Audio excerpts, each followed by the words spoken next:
online gambling, no?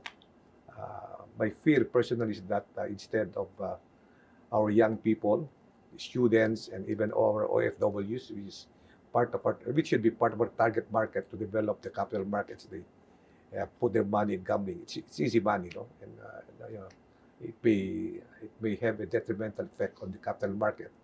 Not to mention that the moral component of it, no, aspect of it is something that we should not lose sight of.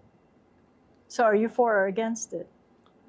Well, we have to protect first our children from getting used to online gambling.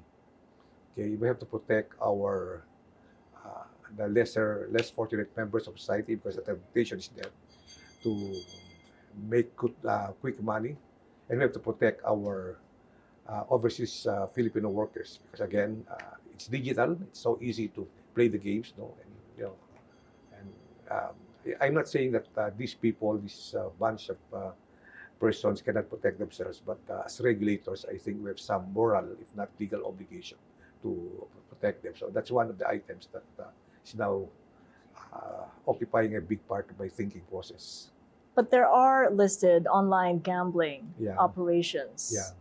And there is a move to restrict the illegal ones. Yeah. So where do you stand on that issue? Of course, illegal ones, we have to, no, not illegal gambling, you mean? Well, for example, we talk about e-wallets, right? If you open e-wallets, there are online games there, no? So it's a challenge for regulators what to do. Okay, I understand that the BSP has issued some draft, what do you call this, circular, for to be socialized. I think it's now being socialized.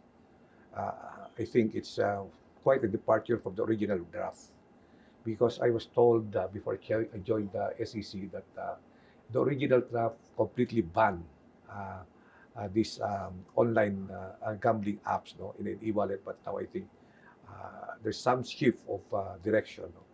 And I think that's one thing that we regulators have to discuss, what to do with them. Of course, it's not also good to totally ban them. For example, what I have in mind, no, if we can have a minimum deposit in your e-wallet before being allowed to gamble online, no, to play those games. For example, 50,000 at least in your e-wallet, so that you protect the children, the school children, protect the students, you protect the OFWs, no, so that you make it hard for them. No?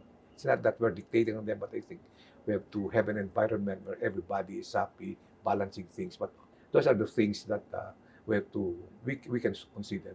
The Finance Secretary Ralph Recto proposed that all online gambling firms get listed in the stock market. What is your view on that? Of course, as developer of the capital markets, I would love to see that, because it will improve the governance. But many of these online gambling platforms are offshore. Okay, so how can you list them in the stock market? So that's one thing to consider. But if the online owners of the online platform are local and you get them listed here, why not? As long as the corporate governance requirements are observed by them, as long as they qualify to be listed in the exchange, why not? That's my own take there.